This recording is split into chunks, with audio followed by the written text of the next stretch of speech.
are back for our first episode of 2026. Yay. I am very, very excited. That's the look of a new dad, And a new mom. and a new mom, like a little bit crazed. I think though, caffeine A little and bit? and just being crazy is good for me for some reason. I think Yeah. it's helping me get through the day.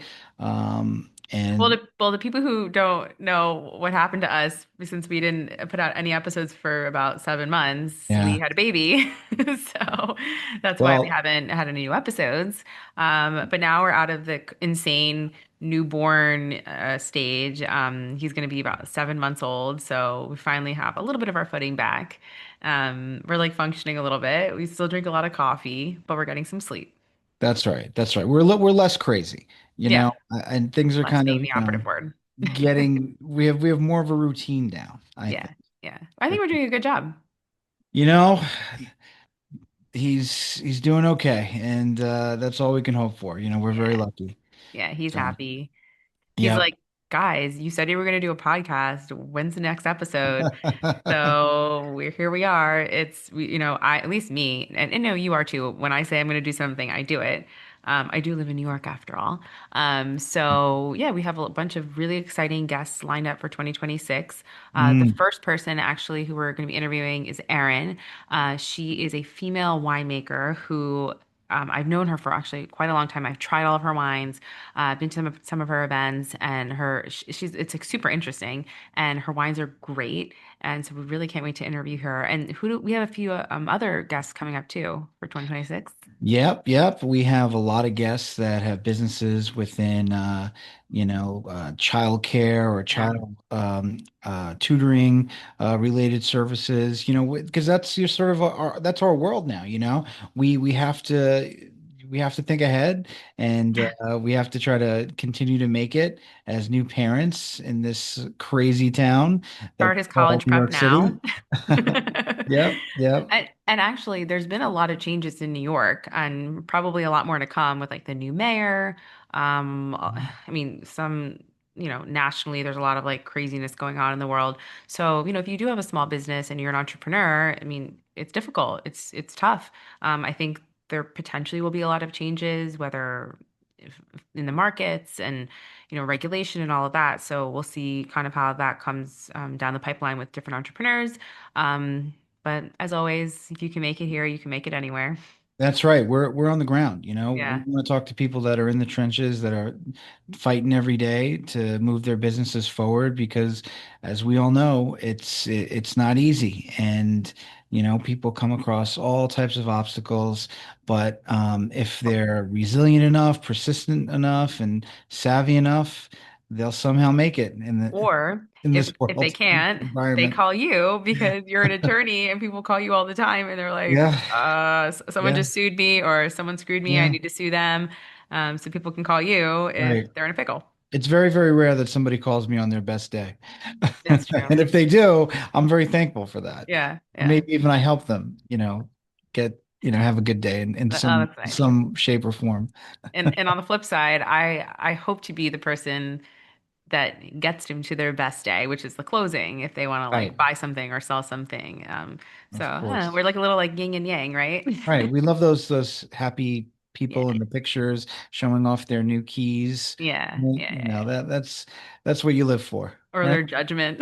Or something. I don't know.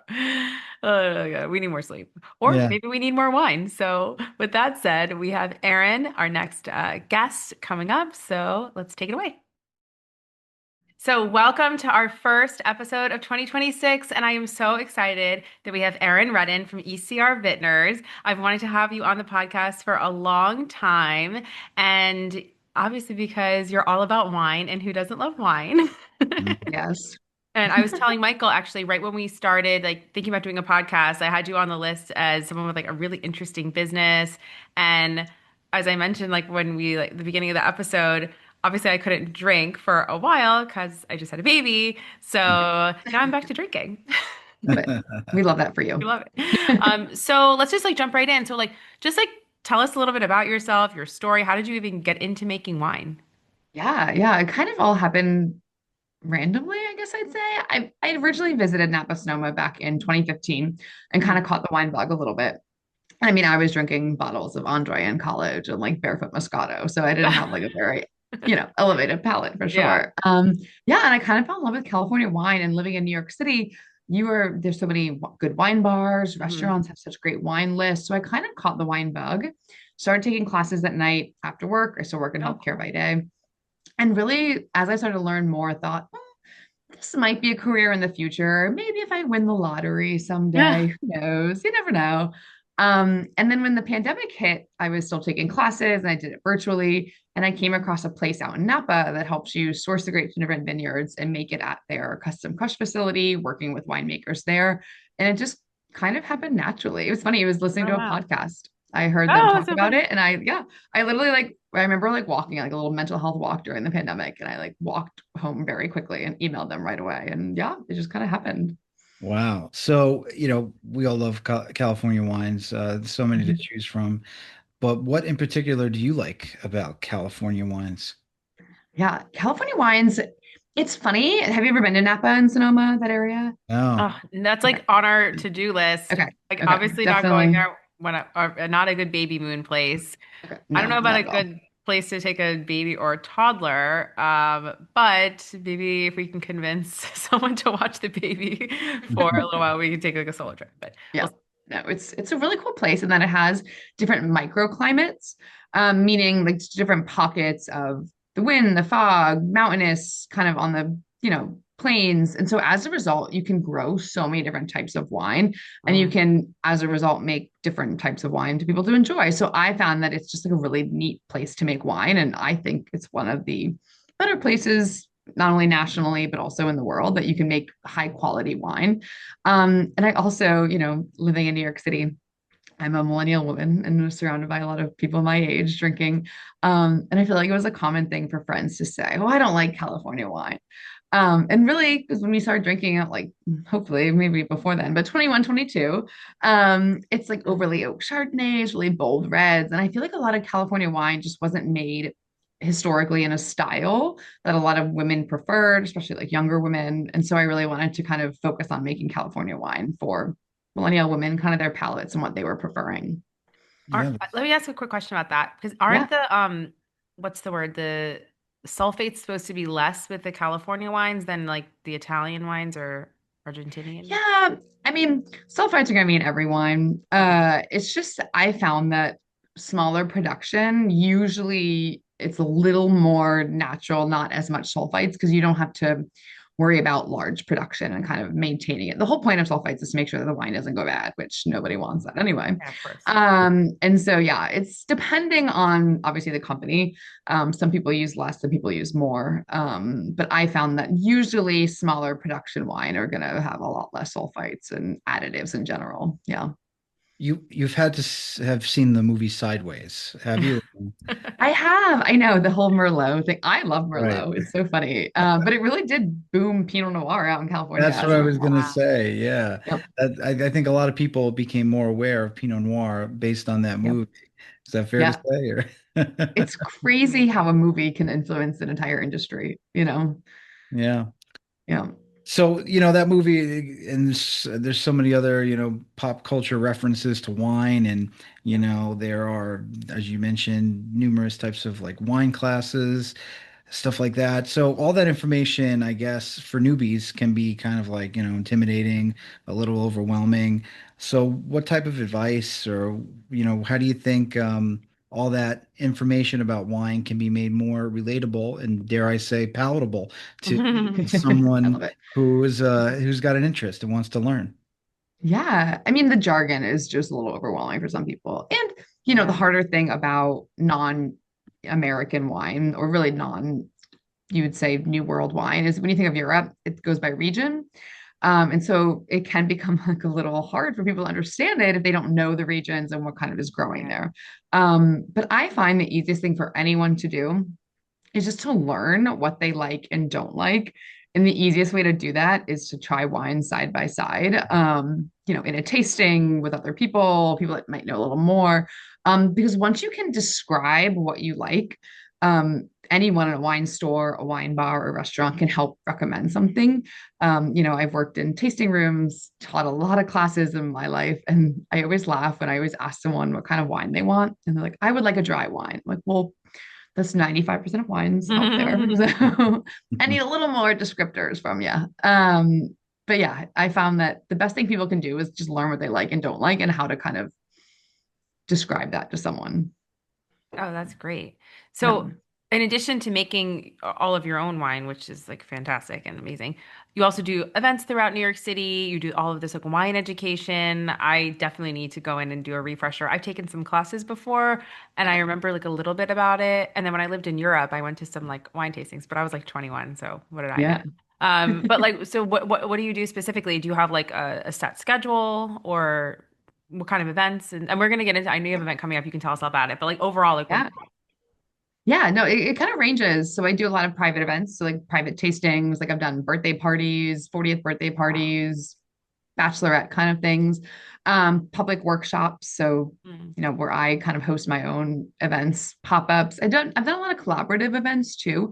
Oh, great. And the cool thing about living in New York City is there's so many fun different events and things going on. So I found a lot of people have hired me or really just my wine in general to have instead of just like a bartender in the corner, Yeah. someone, lightly educating, kind of engaging with people and really the events are for me the fun part of the Yeah. company. I mean, I like making wine and making it, in certain styles, but it's kind of the same goal. So creating spaces where people feel comfortable asking questions, creating a space where people can connect with each other. That's like the whole point of wine, right? Wine Yeah. and food, you want to enjoy it together and connect. And so, yeah, I found that events have kind of snowballed in a good way. It kind of all happened randomly. The first time I met someone in a bar and they're like, "Oh, I have a wine club of 80 people. Would you do a wine event for us?" And I was Wow. like, I said, of course, I said yes. I'm like a new Yeah. company owner. I'm like, sure. And I'm like, oh my God, how do I do a wine tasting for 80 people? So yeah, it kind of all has been Amazing. happening naturally from that. Yeah. And I feel like with like the corporate world, like there's Mhm. all this like team building, especially with the back to office thing in New York, Yeah. that it's such like a great, I mean, you have to be careful with like the drinking and like work crowd Yeah. situation, but it's wine. Yeah. We're not doing shots. Yeah. So, Yeah.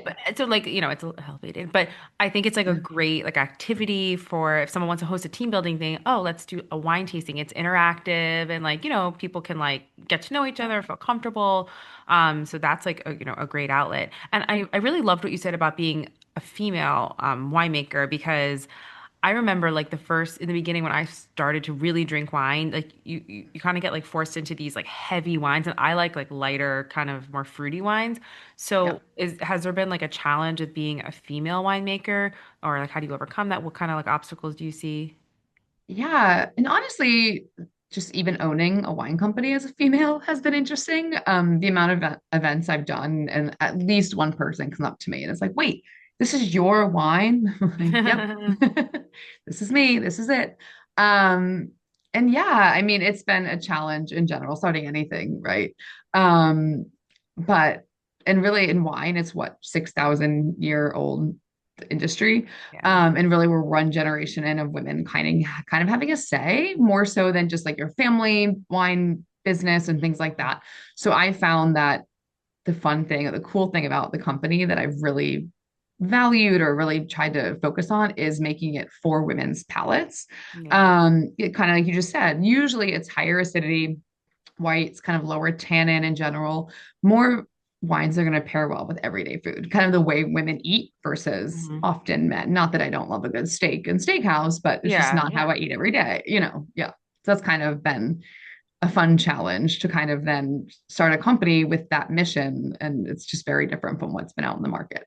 Yeah. And I feel like it gets like people excited about wine. Like if I saw like hosted by female winemaker and like I wanted like a girls' night, like that'd be like a great thing to go to. And then, Yeah. then you divulge into it a little bit more. Not to say, Michael and I, we've been to tons of wine tastings, right? And it is a fun couples activity too.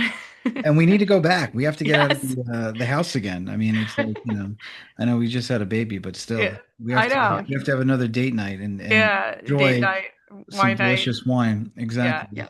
So like every time people get into a new industry, there are always things that are kind of like not expected, a little shocking, maybe. Like, they see how the quote unquote sausage is made. So for you, Mhm. getting into this new industry, is there anything that, you'd like to share about, being a winemaker that, you've learned that most people would have no idea about? Yeah, I think the process and the industry in general. So, like before I got into wine, I thought people owned a vineyard, they made wine on the vineyard, and they sold it either right out of that vineyard in wine stores, all that jazz. And there's actually a lot that goes into making wine, from the person farming it, right? And it takes an entire year to farm it just for that one harvest. Wow. And then you have the winemaking options, and you have then how you're going to age it, and then when you're going to bottle it. I feel like wine is something that would be so much more appreciated if people knew it, but also it's something that's like kind of boring to talk about if you're not really into wine, right? So I feel like there's almost this, uh, I guess there's like a disconnect of everyday wine drinkers and then kind of the people that work in the wine industry, like what goes into it. And I feel like I would really love more people to know what it takes to make wine and what it takes to make good wine. Mhm. Because I feel like people would appreciate certain wines a little more. I mean, we've all probably seen movies that feature champagne and the Mm. process of that, champagne winemaking. But um, yeah, it's such a cool industry and process. And I wish more people would visit more vineyards or Yeah. wineries and things like that because it's a cool thing. I mean, it's been going on for thousands of years. And it still hasn't gone out of style yet. I think it's one industry too, because me and Michael talk about this a lot, what AI is going to replace. Like, Yeah. I don't think AI can replace the grapes, Yeah. right? Yep. Yeah. Oh, Yeah, winemaking. Yeah. I think No. it's I it is mean, another industry can't be food replaced. and bev in general. It's like one Yeah, industry you really can't, like, you can't replace a chef, right? yeah, yeah. So it's kind of cool. Yeah. I mean, that's a whole nother can of worms of industries that can be replaced. Anything can maybe be replaced, but like, are people going to want to buy it? Like, Right. anything artistic too. There's a reason that you want to buy it. It's because of the story behind it and like, Right. all that kind of stuff. Yep. But so like, just thinking about that, like, what is your goal with your company? Like, say for the next 5 years, like, is there something you want to expand on, or do you have like certain things that you're like, oh, one day with this company, this is what I want to do? Yeah. I definitely love that it's kind of evolved from just wine production into also kind of more of a hospitality arm. Hmm. And really the wine industry is kind of suffering right now. It's a weird industry. Um, and like there's tariffs, there's many things that go into Oh, yeah, that's right. the Yeah. whole industry in general. Um, but I think a large part of that is it's not that fun and approachable for everybody. And I say that as someone who like loves going to wine tastings and wine events in New York City. And sometimes it can be the information is like above most people's heads, Hmm. or it's kind of snobby. It's just not for an everyday drinker. And so I would love to evolve the company intentionally and not only just wine production, but then also making events and hospitality arm that makes it more approachable and fun. Because wine is fun. It's social. Hmm. Like I love opening bottles with friends. I love hosting people for, dinner and drinks. And I think it's something that some people will save for special occasions, but it is such a connector. And I think a lot of us Yeah. realized that during the pandemic of like, oh, we're sitting at home and we miss our friends, we miss hanging out. And it is like food and bev in general, such a great connector. And I would love to expand on that. Well, Michael, I'm sure you have a lot to say on that because he grew up in the restaurant business. Yeah, I grew So, up in the restaurant Yeah. industry. I thought I knew a little bit about wine, but then as I got older and learned all the things I Yeah. didn't know about wine, I became, a little Yeah. intimidated by it because, growing up in mostly Italian style red sauce restaurants, Yep. we didn't have that many options. We had, Yep. some really good Chiantis and uh, Yeah. Amarone. I used to love that one. I always thought Okay. Yeah. the better the wine was, the heavier the bottle, you know? Yep. So it's It is probably true. a Yeah. myth, but I don't know. There's What some wine bottles are very heavy. Yeah. well, what about you? Do you have like a favorite or go-to wine that you always could drink? And if you do, why don't you tell us what it is and why? Yeah, I mean, I always say I've not yet met a champagne I have not liked. I'm on with that one. I love champagne. You don't like champagne? No, I love Oh, you champagne. do? Okay. Yeah, Okay. like Yeah. Yeah. any my go-to when I'm at a place and I'm like, they're like, "What do you want?" And I'm like, champagne." Yeah. I mean, who Yeah. doesn't like champagne? So, Yeah. Prosecco. She No. loves Yeah, Prosecco. prosecco. Anything like well, because prosecco they usually because they always not every place has champagne, but prosecco they'll have Yeah. something bubbly, because it's always light. And if I'm in a place that's crowded, if I spill on myself, it'll be okay. I love it. Yeah, Yeah, see? I'm also very clumsy, so if I spill a white wine, it's much more palatable than red. yeah, No, but I love a sparkling. It pairs with so many different foods, so you don't have to worry about that as much. It's usually light. hmm And really anything in like the champagne method, it usually just has is going to be a little better. But yeah, sparkling wine in general. I love a Blanc de Blanc. I love just champagne in general. So yeah, Mm. it's so good. yeah. And then actually, it brings me to another question. We were talking about like the heavy bottle. So, like, you walk into a wine store, and obviously, the first thing that people probably mo notice most of the time is the label. So, what goes into that? Because that is probably like, if you're like holding two bottles, you're like, well, this label looks fancier, so I'll just go with this one, or this label, Yeah. looks more modern. Like, I Yeah. mean, how involved do you get in maybe like deciding of how the label's gonna look or designing it and all that? Yeah, no, I mean, label design is so interesting because and like I am the same way. I will walk into a wine store, I'm like, oh, that is a fun label. It just draws your eye in, right? Like Yeah. anything, like clothing or anything that you're purchasing in a store. Um, but yeah, I mean, wine labels are so funny in that obviously European labels are not going to be fun and funky and like colorful. Whereas I feel like American labels, we have a little more free or leeway, Freedom. I guess you'd say, in what we put on it or what you can put on it. Obviously, you can't write things like this will cure cancer or things Yeah. like that. But I think label design is such an interesting topic when it comes to wine because yeah, we're all so visually drawn to hmm anything, right? Um, but often some of my favorite wines don't have like the coolest labels. So it's like a catch 22. And like even when you're in a wine store, it's so hard to just walk in. I feel like in New York, we are spoiled in that hmm there's a law that you can only own one wine store in the Oh, entirety of the state. Yeah. really? Yeah. Yeah. Oh, So I had each no person idea. can only have one. So, I mean, I guess if you're a couple, one could have the other, but there's really no conglomerates in New York. Oh, So like a Total Wine, I'm assuming there's one somewhere. But so as a result, you have people that own wine stores that are often like really into wine. yeah. I Good So thing. I you think it's a good thing. can, yeah, so you can get like much better assistance in choosing a bottle versus like I grew up at the Jersey Shore and like there's no assistance and no No, one knows anything. You're just like like a teenager or whoever. choosing Maybe based it's on be over color. 21, but like someone who's Yeah, like 21 and they're like, here you yeah, go. yeah, yeah. It's just a free for all. Yeah. Do you have like any spots in New York where you're like, these are where I can like go and like, out and about, maybe not your own wine, like a wine Yeah. bar, or like what are your favorite spots? Yeah, I mean, wine stores. I love Flatiron Wines and Oh Astor yeah. Place. Yeah. Yeah, Astor great Place, wine that was stores. my first apartment in New York City, like 20 years Ah, ago. Yeah. I love I it. think I It's a remember cool that. area. Yeah. Oh, well, it's funny because back then I thought I lived in like the dumps. I was like, oh, I live in an Astor Place. Oh, this is so like not cool. Because I went to NYU. And I Okay. remember like thinking about that. I just want to move like uptown one day. And then now I sell apartments on Astor Place, like $4 million, $5 million. So crazy. Yeah, I mean, it's a cool area. Yeah, yeah, yeah. Yeah, yeah. And then wine bars, I go to a lot of different ones. I mean, again, like we have so many great wine bars in Yeah. New York City that you really can't. I mean, there's still some. I have a There's friend one that on every we block. go to a different wine bar every month because there's so Do many to you visit. and also do you ever try and like say you like that wine bar, do you ever try and like Yeah. pitch them your wine to like sell at the place It's so there's some laws. You have to have a distributor to do that. oh, I see, I So all see. my wine is direct to consumer for now because it's a Okay. small amounts. Yeah. But yeah, so to be in a wine store or wine bar, you have to have a Ah, distributor, and it okay. just like increases the price a lot. So I I haven't done that yet, but okay. I know some people like own wine bars and like maybe when it gets there, I'll See, hopefully be able to serve from those I wouldn't ones. even Yeah, know about that. That's like a whole behind the scenes thing where you have to have a distributor and like yeah, all this business behind the scenes things. yeah, Um, but it's really interesting also too that you have like all these events so people can come try your wine, get to know you, meet you, and you do yeah. have one coming up soon in New York. So tell us about that.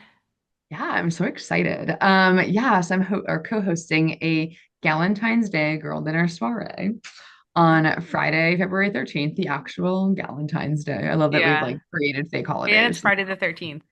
Yeah, I know. Yeah, that More too. reason to drink. Yep, 100%. And yeah, so I'm partnering with a woman I met actually at a networking event that owns a charcuterie and catering company. So we're doing a wine pairing with cheese bite pairings. What that means is like instead of just like pairing it with the cheese, it's an actual like bite where it has like a couple Yeah. layers to it. And then girl dinner favorites. So Oh, the idea is like a whole girl dinner theme. And we'll go through like how to pair wine with cheese bites with girl dinner and things like that. And I'm really excited for that. And it's all female founded company. So like myself, Sarah, that owns a charcuterie company, the mhm. photographer is a female. Oh, Our good. gift bags have cake pops from a female owned Ooh, love a dessert cake. company. So yeah, Yeah. the idea is women connecting, having fun, and just enjoying time together. Yeah. Oh, I love that. I'm Sounds definitely, we're great. going to put all that information in the notes and then everyone can find it. And this episode will be out way before so people can buy tickets. Yeah. It's going to be amazing. Yeah. How many people, how many like tickets do you have for that? Yeah, it's Small? open to 30. 30. Okay. Oh, so Yeah. that's like a Yeah. perfect number. Yeah. Yeah. Yeah. So You know, intimate, but still enough people. Yeah. that's cool. Quick note on the Yeah. charcuterie. I love that term, charcuterie. I love eating it. But I will say, back in the day, we did not call, at least being in New York, growing up in Brooklyn, as an Mhm. Italian American, we called it antipasto. Oh, yeah. Yeah. But I love it. I love the charcuterie term You and still call it everything that antipasto. comes. Yeah, I do. Everything Yeah. that comes with Actually, it. what do you call it? Really? You don't call it antipasta. What do you really call it? Antipast. Yeah. Yeah. You're a real Yeah. Italian. Uh, Especially because today's Sunday. we butcher the language. Anyway, so we have to ask you this. It's the question we ask all of our Yep. entrepreneurs, everybody who comes on our podcast. Um, we want to know how they're making it, and to really know that, we ask them to give us a little piece of advice. So, as a entrepreneurial winemaker in New York, what is one piece of advice that you would give to anybody who wants to do what you're doing? Yeah. I would say, and I'm sure many people agree with this, it's all about relationships. And I'm sure both of you in your careers, but it really is. And I have found that in New York, people are really about community and trust and kind of a little more genuine. When I've actually partnered with people outside of New York City, I always find, I mean, I love everyone, but outside of New York City, people are just different. New Yorkers are just like, we'll hop on a call and we'll these five things, great. It's just easier to partner with people here because everyone's just so used to, relationships with everyone else and kind of partnering and kind of We're all helping trying to each make it. other. Yeah, it's such a cool place. I love New York City in that way. The people are just so willing to try new things, work with different people, and I be open-minded. And I think that's really what makes you make it as an entrepreneur in New York City, kind of the community of people that also have that mindset. Well said. I love Yeah. that. Yeah. I mean, everyone has to like help the next person and Yep. you kind of and then you always you never know where that one relationship will take you. Like one day you're talking to a winemaker and then you're talking to some designer and then you just like turn around and you're in some loft and then you're like, how Yep. did I get here? Oh, it's from this person. I mean, Yep. you hear about those stories every day.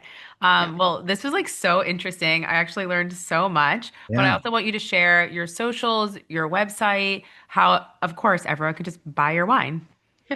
Because it's Yeah, yeah. freezing. So It's freezing here. And what are we going to do until it's spring? true.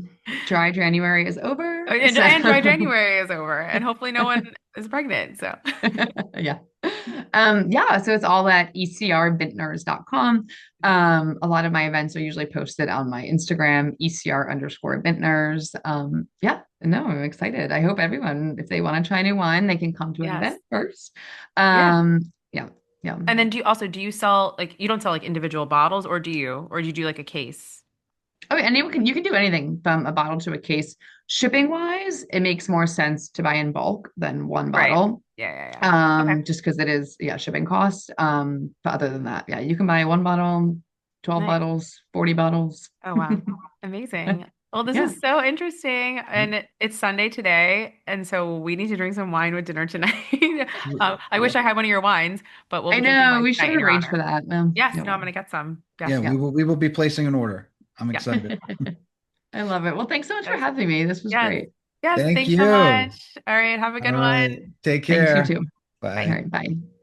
That was so interesting. And now I just am craving a glass of wine, aren't you? Oh, you bet I am. I can definitely go for a red, but I A think red. you're a bubbles girl, right? I'm a bubbles girl, but actually, it is literally like 2 degrees or -2 degrees. I've lost count. Maybe I could go for a nice cozy glass of red. It is Sunday. We have to start our week off on the right foot, right? Today's February. Well, today when we're filming, it's February 1st. So we're like jumping into February. I can't believe Mhm. January's already over. January felt like a year. It felt like a Yeah, whole like year 5 years. has Yeah. gone by, especially with the storm. So Oh gosh, the storms. I mean, the let's, city is still like covered in ice, but yeah, let's treat ourselves. Put on a little maybe Dean Martin and yeah, have a little red, and we'll make the sauce for Sunday dinner. I think that sounds good. And then we gotta get That's, ready for this week and pray for sleep. That's really how our nights go. All you said it. right.